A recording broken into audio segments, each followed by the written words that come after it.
आप सभी का +2 इतिहास की कक्षा में स्वागत है। आज का हमारा टॉपिक पढ़ाई का जो रहेगा वो है सन 1857 ईस्वी के व्याख्यान। अपना टॉपिक शुरू करने से पहले मैं सुभद्रा कुमारी चौहान की 4 पंक्तियां आप लोगों के सामने कहना चाहूंगी जो रानी लक्ष्मीबाई से संबंधित है, क्योंकि 1857 ईस्वी में जो क्रांति हुई थी, जो प्रथम स्वतंत्रता संग्राम हुआ था, उसमें झांसी की रानी लक्ष्मीबाई का महत्वपूर्ण योगदान था। तो मेरी 4 पंक्तियां इस तरह से हैं। दूर फिरंगी को करने की सबने मन में ठानी थी, चमक उठी सन 57 में वह तलवार पुरानी थी, बुंदे ले हर बोलों के मुख हमने सुनी कहानी थी, खूब लड़ी मर्दानी वह तो झांसी वाली रानी थी। सन 1857 ईस्वी में झांसी की रानी लक्ष्मीबाई, मंगल पांडे, बहादुर शाह जफर, बेगम हजरत महल, तांत्या टोपे, नाना साहेब, कमर सिंह इत्यादि अनेक लोगों ने अपना बलिदान दिया था उस समय। तो जब इन लोगों ने बलिदान दिया तो आपको ये बात पता होनी चाहिए कि क्यों ऐसा क्या समय आया 1857 ईस्वी में भारतीय लोग जो थे वो अंग्रेजों के विरुद्ध हो गए। उसके लिए हमें थोड़ा सा मैं भारत के इतिहास की ओर आपकी नजर डालना चाहूंगी कि 1857 ईस्वी से पहले ऐसा भारतवर्ष में क्या हुआ। आप सभी को पता है कि जब 1857 ईस्वी की क्रांति हुई तो इन सब वीर लोगों ने अंग्रेजों के विरुद्ध एक लड़ाई लड़ी, परंतु वो स्थिति एक दिन में पैदा नहीं हुई। उसके लिए कई स्थितियां जो थी बहुत समय से बन रही थी। जब 1857 ईस्वी में प्रथम विद्रोह जो था वो मंगल पांडे ने शुरू किया था, परंतु उसके लिए जो परिस्थितियां थी वो सन 17वीं शताब्दी में प्लासी और बक्सर की लड़ाई के बाद ही शुरू हो गई थी। अंग्रेज लोग 16वीं शताब्दी में भारत आना शुरू हुए थे। ब्रिटिश ईस्ट इंडिया कंपनी ने भारत में धीरे धीरे अपने पांव पसारने शुरू कर दिए। शुरू में इन लोगों का उद्देश्य सिर्फ और सिर्फ भारत के साथ व्यापार करना था, परंतु धीरे धीरे 1857 में जो प्लासी की लड़ाई हुई, 1764 ईस्वी में जो बक्सर की लड़ाई हुई, ब्रिटिश लोगों ने जो भारत के राज्य थे बिहार और उड़ीसा, वहां की दीवानी जो थी वो प्राप्त कर ली। अब उन्हें खूब राजस्व जो था वो भारतीय राजाओं के द्वारा प्राप्त होने लगा। इसीलिए अब वो पूरे के पूरे भारतवर्ष को अपने अधीन लेना चाहते थे और उन्होंने ऐसा किया भी। पर जो भारतीय लोग थे उन्होंने पहली बार अगर अंग्रेजों के विरुद्ध कोई बात, लोगों ने पहली बार अंग्रेजों के विरुद्ध मन में उनके एक क्रांति की भावना, एक स्वतंत्रता की भावना जो थी वो 1857 ईस्वी में ही आई, जबकि भारत उससे पहले भी लगभग 100 वर्षों से अंग्रेजों का गुलाम था। आगे मैं पढ़ाना आपको शुरू करूंगी तो मैं ये बात सबसे पहले लाऊंगी कि विद्रोह का स्वरूप क्या था। 1857 ईस्वी के विद्रोह का स्वरूप क्या था? क्या वो एक सिर्फ विद्रोह था भारतीय राजाओं का, भारतीय सैनिकों का? क्या वो एक क्रांति थी भारतीय लोगों की अंग्रेजों के विरुद्ध, या वो प्रथम स्वतंत्रता संग्राम था जिसमें हमारे भारतीय लोगों ने, राजाओं ने, महाराजाओं ने, नवाबों ने, भारतीय जमींदारों ने और आम लोगों ने बढ़ चढ़ कर उसमें भाग लिया? तो सबसे पहले मैं विद्रोह के स्वरूप की तरफ आप लोगों को ले जाना चाहूंगी। बात करें तो विद्रोह के स्वरूप में 2 बातें हमारे सामने आती हैं कि जो अंग्रेज इतिहासकार है, जिसमें मार्शमैन का नाम लूंगी मैं, उसके बाद जॉन लॉरेंस का नाम, उन्होंने कहा कि 1857 ईस्वी की जो क्रांति थी वो महज एक सैनिक विद्रोह था, उससे बढ़कर कुछ नहीं था। उन्होंने इस बारे में ये तर्क दिए कि सिर्फ सैनिकों ने, जो कि मंगल पांडे के एक सैनिक था जिसने बैरकपुर में विद्रोह शुरू किया, बाद में लखनऊ के सैनिकों ने उसमें शामिल हुए और यही सैनिक जो थे वो दिल्ली गए और उन्होंने बहादुर शाह जफर को दिल्ली की गद्दी में बिठाया। वो ये तर्क देते हैं आम लोग जो थे वो इस विद्रोह में शामिल नहीं हुए। साथ में सिर्फ वो ये तर्क भी देते हैं कि ये सिर्फ सैनिक विद्रोह था, क्योंकि ये विद्रोह सारे भारत में नहीं फैला, सिर्फ और सिर्फ ये विद्रोह जो था वो उत्तर भारत तक ही सीमित रहा। परंतु अगर हम इसका दूसरा पहलू देखें तो जो भारतीय इतिहासकार हैं, जैसे कि हमारे जो इतिहासकार विनायक दामोदर सावरकर, उन्होंने बड़ी प्रमुखता से इस बात को उठाया कि नहीं, ये सिर्फ एक विद्रोह नहीं था, ये भारत का प्रथम स्वतंत्रता संग्राम था, जिसने आने वाली पीढ़ियों को भी ये बताया अगर भारतीय एकजुट हो जाएं तो वो अंग्रेजों का जो अपमान अंग्रेज लोग भारतीयों का करते थे, अगर वो एक हो जाएं तो वो अंग्रेजों को भारत से निकाल सकते हैं। उन्होंने अपने पक्ष में ये विचार रखा 1857 ईस्वी में कि अगर ये सिर्फ सैनिक विद्रोह होता तो कई भारतीय राजा जो थे इस विद्रोह में शामिल क्यों हुए, आम लोगों को अंग्रेजों ने सजा क्यों दी उस समय, क्योंकि अंग्रेजों ने इस विद्रोह को कुचलने के लिए सिर्फ सैनिकों को ही सजा नहीं दी, उन्होंने अनेक भारतीय राजाओं को, अनेक हमारे वीरों को उस समय फांसी पर चढ़ा दिया। तो मैं भी उनके इसी विचार से सहमत हूँ। वो 1857 ईस्वी का विद्रोह था, क्रांति थी, और साथ में वो प्रथम स्वतंत्रता संग्राम भी था, क्योंकि आने वाली पीढ़ियां जो है वो उसी से प्रभावित हुई कि नहीं, हम अगर एकजुट हो जाएं, उस समय भारतीय राजा एकजुट नहीं हो पाए, इसलिए ये थोड़ा असफल रहा विद्रोह। पर वो चिंगारी जो थी वो 1947 में हमारे सामने आई कि भारत के राज्य जो थे वो एक होने लगे, और फिर भारत जो था वो अंग्रेजों से आजाद हुआ। भारत को आजादी की ओर ले जाने के लिए जो उन वीर लोगों ने अपना योगदान दिया, अपने को वीर गति को वो लोग प्राप्त हुए उस समय, तो एक दिन में तो एक ऐसा कुछ हुआ नहीं होगा कि एक दिन में ही वो विद्रोह जो था वो शुरू हो गया। उसकी परिस्थितियां 100 वर्षों से लगातार बनती आ रही थी, जो अंग्रेज लोग भारतीयों के साथ बुरा व्यवहार कर रहे थे। तो अब हम अनेक कारण, जो कि पॉलिटिकल कारण थे, राजनीतिक कारण थे, विद्रोह के सामाजिक और धार्मिक कारण थे, इस क्रांति को आगे बढ़ाने वाले सैनिक कारण थे, और एक तत्कालीन कारण था कि लोगों के अंदर अंग्रेजों के प्रति वो भावना आई कि अब हम आजाद होकर ही रहेंगे। अगर हम बात करें पॉलिटिकल कॉजेज की कि क्या राजनीतिक कारण क्या थे, तो उसमें सर्वप्रथम जो बात आएगी वो है लॉर्ड डलहौजी की लेफ्ट का नीति, अंग्रेजों की साम्राज्यवादी नीति। अंग्रेज जो थे वो चाहते थे कि भारतीय जो रियासतें हैं धीरे धीरे उन्हें वे अपने अंग्रेजी साम्राज्य में मिलाते जाएं, ताकि जो भी राजस्व हो, जो भी उनकी औद्योगिक क्रांति के द्वारा बना हुआ माल हो, वो भारत में पूरी तरह से वो बेचना आरंभ कर दे। इसीलिए लॉर्ड डलहौजी ने, जो कि उस समय भारत में गवर्नर जनरल बनकर आया था, उसने क्या किया कि लेफ्ट का सिद्धांत जो था वो बना दिया। लेफ्ट के सिद्धांत के अनुसार जितनी भी भारतीय रियासतें थी जिनके अपने आगे उत्तराधिकारी नहीं थे, उसने ये लॉ बना दिया कि बिना उत्तराधिकारी के कोई भी रियासत जो है वो उस राजा के गोद लिए हुए पुत्र को नहीं जाएगी, वो अंग्रेजी साम्राज्य में मिला दी जाएगी वो रियासत। और इस प्रकार उसने झांसी, सतारा, जौनपुर और बघाट, नागपुर इत्यादि अनेक राज्यों को ये बोलकर कि उनका असली उत्तराधिकारी नहीं है, भारत की राज्यों को उसने अंग्रेजी साम्राज्य में मिलाना शुरू कर दिया। और इसी के तहत जो थी झांसी की रानी, उन्होंने विरोध किया लॉर्ड डलहौजी की इस बात का।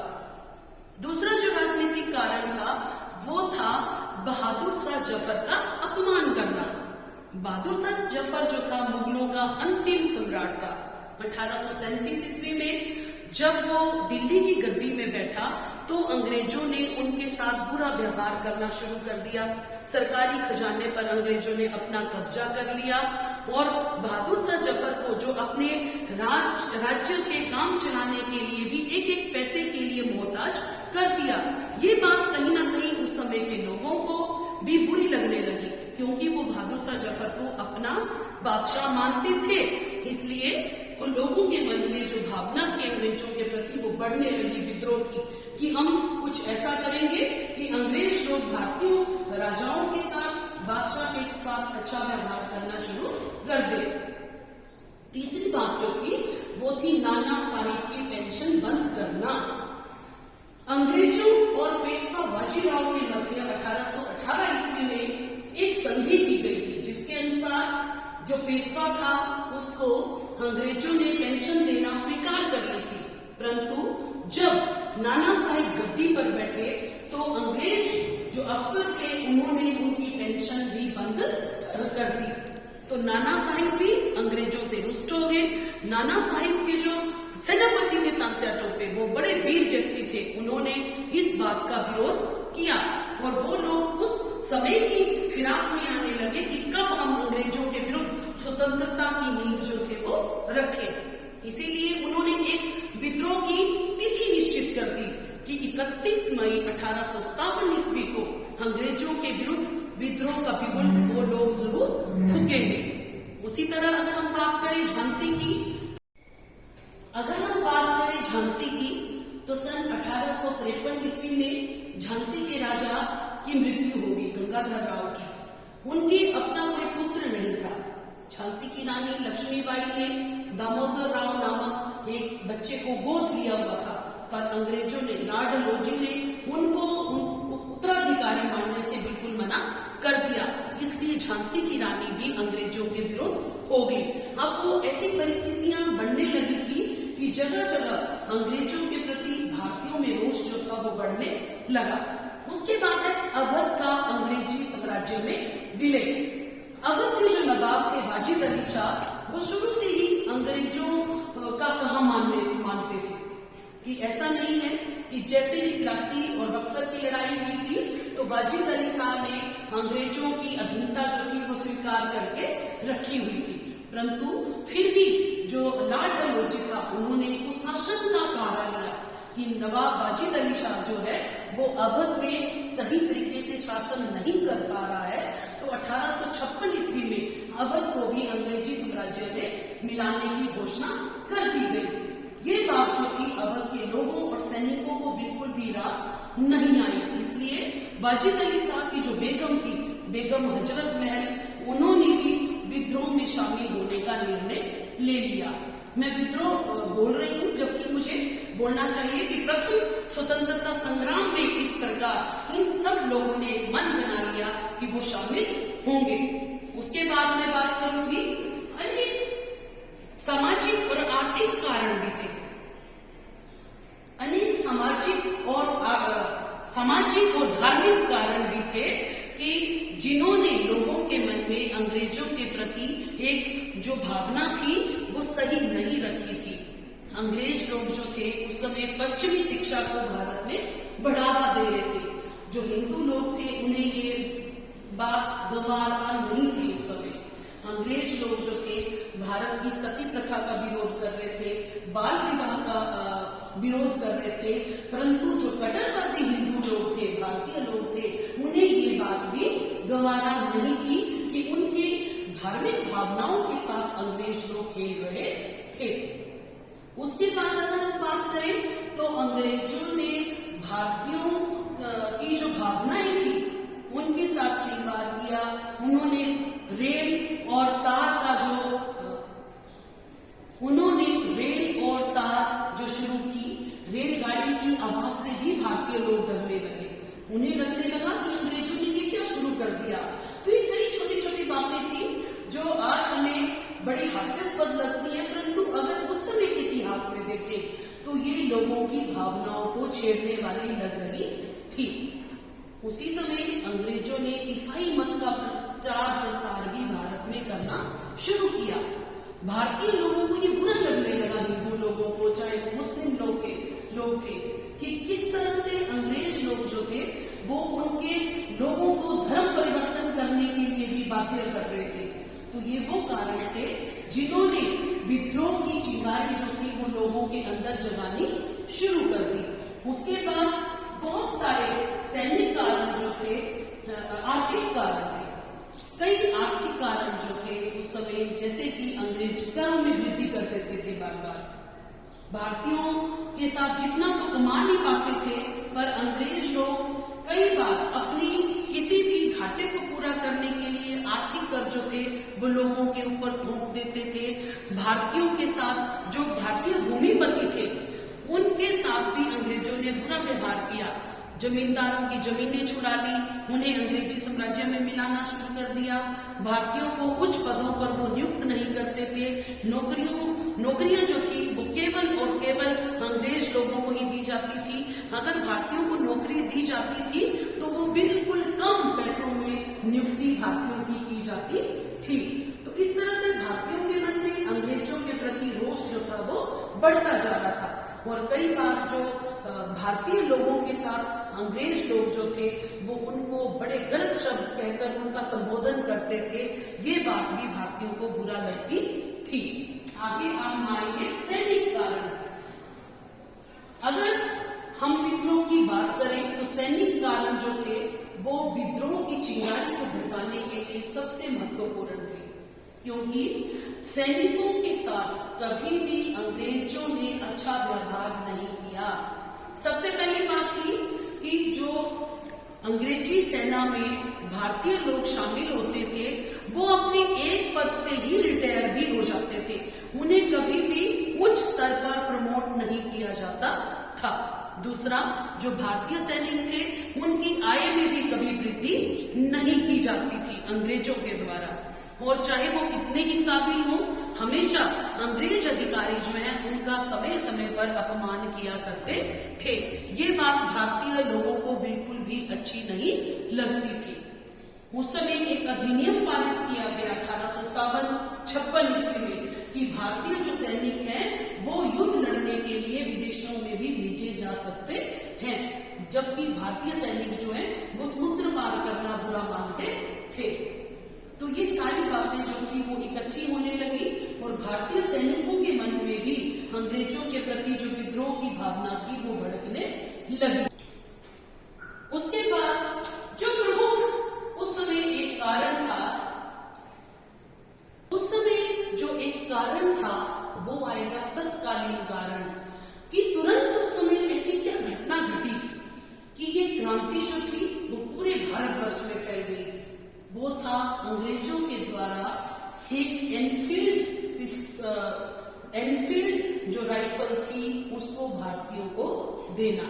उस समय ये बात सारे भारतवर्ष में फैलने लगी कि ये जो एनफील्ड राइफल्स है उसमें जो डालने वाले कारतूस थे उनको पहले मुंह से निकाला जाता था, फिर राइफल में डाला जाता था। उस समय ये बात फैलने लगी कि उस कारतूस में जो चर्बी थी वो उस समय एक बात ऐसी फैल गई कि इस राइफल में जो कारतूस प्रयोग के लिए दिए गए उनमें सुअर और गाय की चर्बी का प्रयोग हो रहा था। और इस बात का भारतीय सैनिकों ने, चाहे वो हिंदू थे चाहे वो मुसलमान थे, उन्होंने विरोध करना शुरू कर दिया। और इसी बात का विरोध जो था वो सर्वप्रथम सैनिक मंगल पांडे ने कलकत्ता की बैरकपुर छावनी में किया और यही विद्रोह का तत्कालीन कारण भी बना। ये कि भारतीयों ने एक विद्रोह, एक क्रांति उस समय अंग्रेजों के खिलाफ शुरू की सन 1857 ईस्वी में। ये हमारा एक बिंदु था कि क्या कारण थे कि विद्रोह या क्रांति भारत में 1857 ईस्वी में हुई। अब मैं इसकी दूसरे भाग की ओर जाऊंगी इस चैप्टर के, वो है कि भारत में उस समय जब विद्रोह हुआ तो उसके प्रमुख बिंदु क्या क्या थे, केंद्र कौन कौन से थे। तत्कारण के बाद आऊंगी मैं उन जगहों की ओर जहां पर सर्वप्रथम जो था वो विद्रोह हुआ और वो व्यक्ति मंगल पांडे था, सैनिक थे वो, जो कि इस विद्रोह में प्रथम शहीद उनको संज्ञा दी गई। अब हम उन स्थानों को देखेंगे कि जहां ये विद्रोह शुरू हुआ और उसके बाद इस विद्रोह का विस्तार कहां कहां हुआ। सबसे पहले विद्रोह जो था वो बैरकपुर में शुरू हुआ, जहां पर कि मंगल पांडे नामक सैनिक था, उसने इन एनफील्ड राइफल्स का प्रयोग करने से मना कर दिया। बैरकपुर के बाद ये विद्रोह जो था मेरठ के सैनिकों ने किया। मेरठ के सैनिक जो थे वो दिल्ली गए। दिल्ली के बाद उन्होंने इलाहाबाद में, लखनऊ में, बरेली में, कानपुर, बनारस, आरा और झांसी, ग्वालियर सब जगह जो था ये विद्रोह फैलने लगा। पूरे भारतवर्ष में लगभग, उत्तर भारत की बात करें तो ज्यादा, और परंतु पूना और सितारा में भी उस समय लोगों ने अंग्रेजों की नीतियों के खिलाफ विद्रोह किया। इतिहास है तो हमें तिथियों का भी बड़ा महत्व रखना पड़ेगा कि किस तिथि को कब विद्रोह शुरू हुआ, वो स्थान कौन सा था जब ये विद्रोह शुरू हुआ, किस अंग्रेज अधिकारी ने उस विद्रोह को जो था उसका दमन किया। तो अब मैं आपको चार्ट के माध्यम से ये बताना चाहूंगी। प्रथम स्थान जहां पर विद्रोह शुरू हुआ वो था बैरकपुर, और बैरकपुर जो है वो कलकत्ता में है। वहां पर मंगल पांडे नामक जो सैनिक थे उन्होंने एनफील्ड राइफल्स का इस्तेमाल करने से मना कर दिया। साथ में जो अंग्रेज अधिकारी थे, जब उन्होंने उसको ज्यादा तंग किया कि आप इन राइफल्स का प्रयोग करें, तो उन्होंने क्या किया, ह्यूगसन नामक जो वहां पे सार्जेंट थे उनको गोली मार दी। ह्यूगसन की मृत्यु हो गई, और जिस समय उन्होंने ऐसा किया वो डेट थी 29 मार्च 1857 ईस्वी की।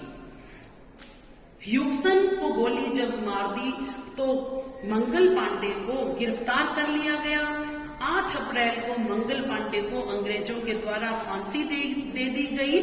और अगर हम देखें तो भारतीय इतिहास में मंगल पांडे जो था सन 1857 ईस्वी की क्रांति के प्रथम शहीद कहलाए। उसके बाद मेरठ की बात करेंगे। मेरठ में तीसरी देसी घुड़सवार सेना ने विद्रोह कर दिया। जब उन्हें पता चला कि बैरकपुर छावनी में मंगल पांडे सैनिक ने विद्रोह किया, तो ये बात जो थी वो मेरठ तक जा पहुंची। मेरठ में भी सैनिकों ने विद्रोह किया। 24 अप्रैल को विद्रोह हुआ, और 10 मई को मेरठ छावनी के जितने भी सैनिक थे वो सारे के सारे दिल्ली की ओर कूच कर गए। उन्होंने वहां पे जो अंग्रेज सैनिक अधिकारी थे उनका बहुत विरोध किया, कईयों को मौत के घाट उतार दिया, और हर हर महादेव और फिरंगी को मार भगाओ इस तरह के नारे लगाते हुए वो दिल्ली की ओर कूच कर गए। दिल्ली में बहादुर शाह द्वितीय जो था वो उस समय भारत का बादशाह थे, परंतु अंग्रेजों ने उनकी स्थिति भी बड़ी दयनीय की हुई थी। तो उनके जो सैनिक थे बख्त खां, वो बड़े बहादुर व्यक्ति था। उन्होंने बहादुर शाह जफर को कहा कि हम भी इस विद्रोह में शामिल होंगे, इस क्रांति में शामिल होंगे।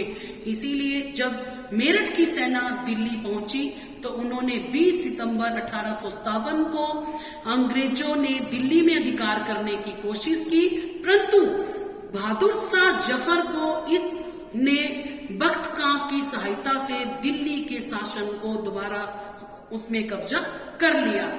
परंतु तभी वहां जनरल निकलसन जो कि एक महान योद्धा था अंग्रेजों की तरफ से, वो वहां आए।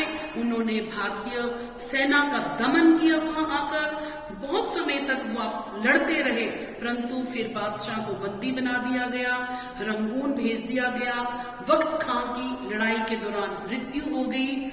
जब बादशाह बहादुर शाह जफर द्वितीय को रंगून भेज दिया तो 7 नवंबर 1862 ईस्वी को वहीं उनकी मृत्यु हो गई, और इस तरह से ये विद्रोह जो था वो दिल्ली में समाप्त हो गया।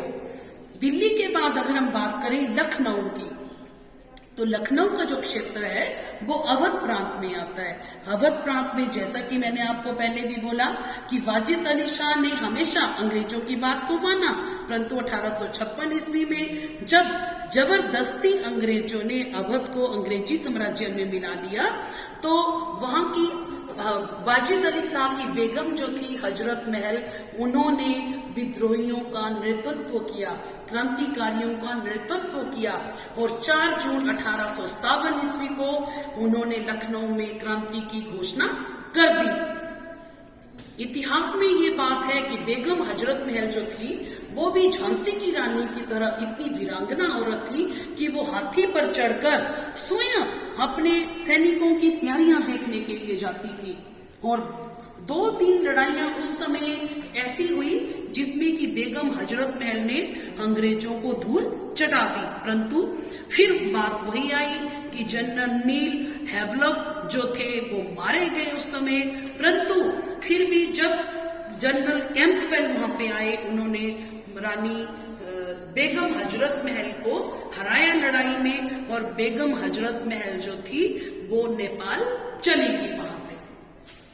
क्योंकि अगर बात करें तो बाद में हम जब देखेंगे कि ये विद्रोह असफल क्यों हुआ, तो उसमें हम बात करेंगे कि अंग्रेजों के पास तो पूरे हथियार थे, वो राइफल से लड़ रहे थे, जबकि भारतीय राजा जो थे वो कहीं ना कहीं अरार और भालों से ही लड़ रहे थे। वो असफल होते जा रहे थे। आगे है कानपुर। कानपुर में नाना साहेब और उनके सेनापति तांत्या टोपे ने क्रांतिकारियों का नेतृत्व किया। 5 जून 1857 ईस्वी को कानपुर हुई, परंतु कॉलिन कैंपबेल वहां पहुंच गए, उन्होंने इस क्रांति को दबा दिया। 5 जून 1857 ईस्वी को कानपुर में नाना साहिब और उनके सेनापति तांत्या टोपे ने विद्रोहियों का नेतृत्व किया।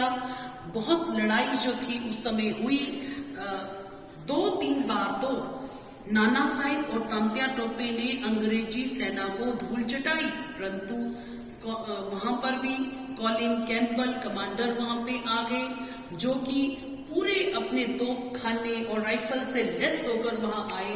उन्होंने इस विद्रोह को वहां पर भी दबा दिया। 6 दिसंबर को नाना साहिब पराजित हो गए और वो नेपाल चले गए, परंतु तांत्या टोपे वहां से भाग निकले और वो झांसी की रानी के साथ विद्रोह को आगे बढ़ाने के लिए कालपी चले गए। अब बात करेंगे मध्य भारत में। मध्य भारत में जैसे मैंने आपको पहले भी बोला कि झांसी की रानी ने क्रांति की बागडोर अपने हाथ में ले ली। झांसी की रानी लक्ष्मीबाई जो थी वो बड़े समय तक झांसी के किले में अंग्रेजों का सामना करती रही, परंतु एक समय ऐसा आया कि झांसी छोड़कर उन्हें आगे जाना पड़ा, क्योंकि पूरी झांसी में अंग्रेजों ने अपना कब्जा कर लिया। रानी लक्ष्मीबाई जो थी वो अपने पुत्र को पीठ में बांधकर कालपी की ओर बढ़ चली। जब वो कालपी पहुंची तो तांत्या टोपे भी उनके साथ आ मिले। दोनों ने मिलकर अंग्रेजी सेना का बड़े दिनों तक डटकर सामना किया, परंतु उसी समय उन्हें ग्वालियर का जो राजा था उसका साथ नहीं मिला। ये सबसे बड़ी जो बात थी कि भारतीय राजाओं में एकता नहीं थी। अगर ग्वालियर के महाराज अगर इनका साथ दे देते तो शायद झांसी की रानी अपनी झांसी को उस समय ही स्वतंत्र करवा देती। जून 1857 ईस्वी में ये क्रांति हुई। जो ह्यूग रोज था वो अंग्रेजी सेना का उस समय कमांडर था। उन्होंने झांसी की रानी का बड़े समय तक कुछ दिनों तक पीछा किया, परंतु झांसी की रानी बड़ी वीरता से लड़ती रही। पर 17 जून 1858 ईस्वी को वो एक गोली उनके सीने में लगी, जिससे वो घायल हो गई और वीर गति को प्राप्त हुई। तांत्या टोपे को गिरफ्तार कर लिया गया। 18 अप्रैल सन 1859 को तांत्या टोपे को फांसी की सजा दे दी गई। अगर हम बिहार की बात करें तो बिहार में राजा कुंवर सिंह ने क्रांतिकारियों का नेतृत्व किया।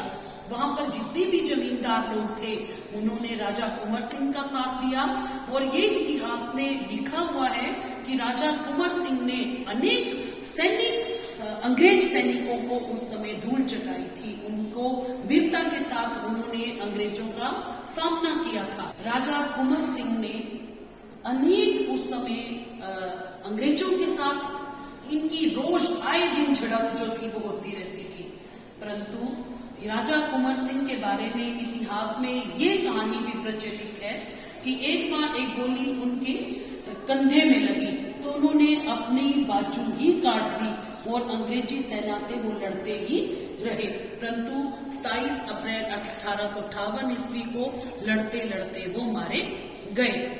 बड़ौद की अगर हम बात करें तो वहां पर शाह महल जो व्यक्ति था, शाह महल, उन्होंने जमींदारों और किसानों ने उनका साथ दिया। उन्होंने अंग्रेजों के साथ उस समय क्रांति का नेतृत्व किया। अंग्रेज लोगों को समय समय पर उन्होंने भी मात दी, परंतु 1857 जुलाई में वो भी मारे गए। तो इस तरह से क्रांति हुई भारतवर्ष में, राजाओं ने उसमें भाग लिया। मंगल पांडे ने, बहादुर शाह जफर ने, बेगम हजरत महल ने, नाना साहिब ने, तांत्या टोपे ने, लक्ष्मीबाई ने, राजा कुंवर सिंह ने, शाह महल ने और अनेक जगह, अगर मैं बात करूं तो कुल्लू क्षेत्र में भी उस समय इसी तरह की क्रांति की गई थी। और बोलते कि कमर उन्होंने भी इसी तरह का विद्रोह किया था और उन्हें ढालपुर मैदान में उस समय फांसी दी गई थी। तो इस तरह से छोटी छोटी घटनाएं अगर हम देखें तो पूरे के पूरे भारतवर्ष में उस समय क्रांति की रही थी। अगर आप लोगों को मैंने इन चार्ट के माध्यम से समझाया तो क्योंकि इतिहास में तिथियों का बड़ा महत्व है जो आप बच्चों को याद करनी पड़ेगी कि क्रांति की शुरुआत 29 मार्च से शुरू हुई, मंगल पांडे के विद्रोह से, मंगल पांडे के शहीद होने से, और धीरे धीरे सन 1858 ईस्वी तक ये क्रांति जो थी पूरे भारतवर्ष में समाप्त भी हो गई। जो था प्रथम स्थान था, उसके बाद मेरठ, दिल्ली, कानपुर, बरेली, लखनऊ, बनारस या इलाहाबाद, ग्वालियर, झांसी, ये विद्रोह के प्रमुख केंद्र थे सारे के सारे। अब है कि इतनी बड़ी क्रांति अगर उस समय हुई कि ये क्रांति जो थी वो असफल हुई। विद्रोह की असफलता के क्या कारण थे?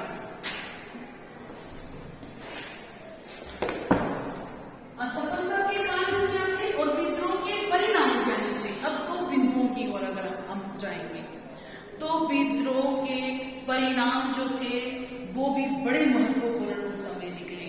अगर सबसे पहला परिणाम में विद्रोह का देखूंगी तो वो ये था, ब्रिटिश ईस्ट इंडिया कंपनी जो थी वो भारत में समाप्त कर दी गई और भारत का राज जो था वो सीधा ब्रिटिश संसद के अधीन भारत जो था वो चला गया। विद्रोह के जो परिणाम थे, सबसे पहला परिणाम ये था कि ब्रिटिश ईस्ट इंडिया कंपनी को समाप्त कर दिया गया। भारत की सत्ता जो थी अब वो सीधे महारानी विक्टोरिया या ब्रिटिश संसद के हाथ में चली गई। दूसरा मुख्य परिणाम ये था कि गवर्नर जनरल की उपाधि में परिवर्तन किया गया।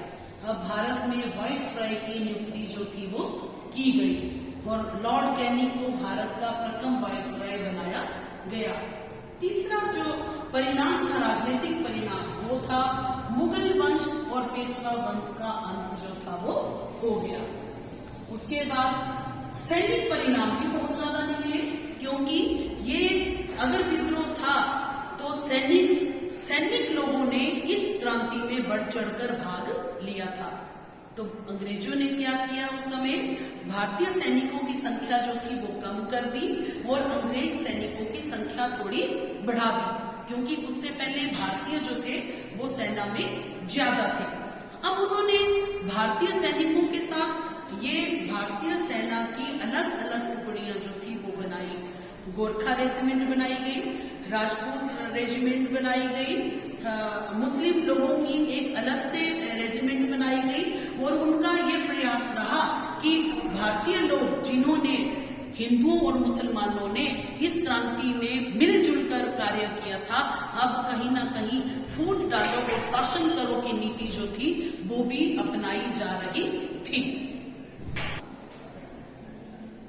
फूट डालो और शासन करो की नीति जो थी वो अंग्रेजों के द्वारा अब शुरू की जाने लगी। उन्होंने भारतीय लोगों की एकता देख ली, तो इस तरह से उन्होंने भारतीयों को पर धार्मिक स्वतंत्रता देने का प्रयास किया गया। परिणाम स्वरूप भारतीय लोगों के लिए नौकरी के लिए अलग अलग से प्रावधान करने का प्रयास किया गया। ये विद्रोह के प्रमुख परिणाम थे। अब मैं बात करूंगी कि विद्रोह असफल क्यों हुआ।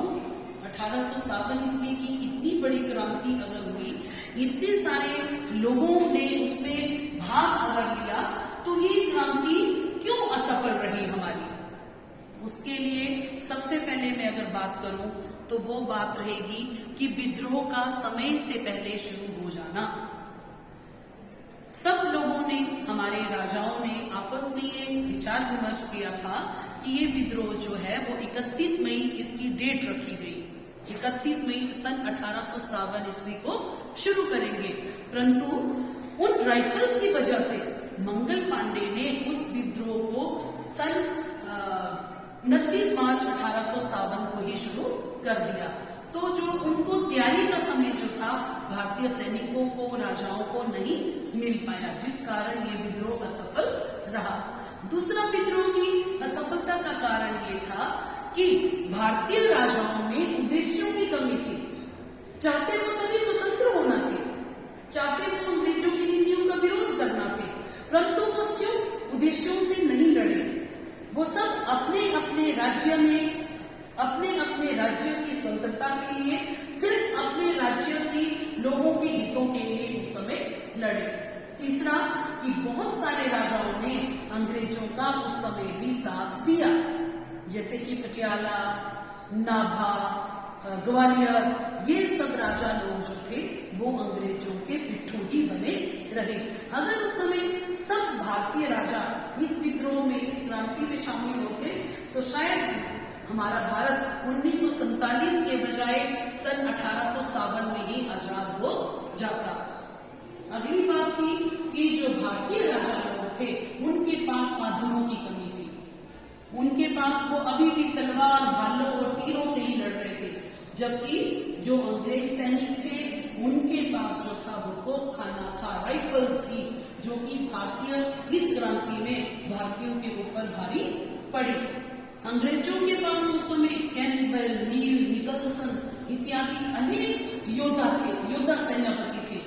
भारतीय राजाओं ने भी तांत्या टोपे ने, बख्त खां ने, रानी लक्ष्मीबाई ने बड़ी वीरतापूर्वक इस लड़ाई को लड़ा, पर कहीं न कहीं वो अंग्रेजी एकता के सामने अपने को बहुत समय तक संभाल कर नहीं रख पाया। जितने भी संचार के साधन थे, यातायात के साधन थे, उस पर अंग्रेजों ने अपना कब्जा किया हुआ था। भारतीय जो विद्रोही थे, क्रांतिकारी थे, जो स्वतंत्रता सेनानी थे, उनको समय पर न खाना मिल पा रहा था, न उनकी मरहम पट्टी जो थी वो हो पा रही थी, जिससे कि अंग्रेज लोग जो थे वो इस विद्रोह को दबाने में सफल हो गए। और अगर अंत में मैं एक बात करूं तो अंग्रेजों ने उस समय पूरे भारतवर्ष में मार्शल लॉ स्थापित कर दिया कि भारतीयों को बिना कुछ बताए एकदम से वो अपने अधीन ले लेते थे, जेलों में डाल देते थे, और कई वीर लोगों को तो उन्होंने क्या किया, तोपों के आगे बांधकर ही उड़ा दिया। इतनी दहशत उन्होंने फैला दी कि भारतीयों को ये विद्रोह जो था वो खत्म करना पड़ा, या अंग्रेजों की जो दमनकारी नीति थी उसके आगे ये विद्रोह खत्म हो गया। परंतु इस विद्रोह को विद्रोह न मानकर प्रथम स्वतंत्रता संग्राम माना जाए, क्योंकि ये वो चिंगारी थी जो भारतीयों के मन में आगे जाकर कहीं ना कहीं ज्वाला का रूप लेने वाली थी। प्रथम बार ऐसा सोचा गया कि क्यों ना अंग्रेजों के साथ लोहा लिया जाए। और आज भी हम मंगल पांडे, बहादुर शाह जफर, रानी लक्ष्मीबाई, बख्त खां, बेगम हजरत महल का नाम जो है वो बड़े सम्मान से याद करते हैं। तांत्या टोपे, नाना साहिब, ये वो लोग थे, वो वीर लोग थे जिन्होंने सन 1857 ईस्वी के प्रथम संग्राम में भाग लिया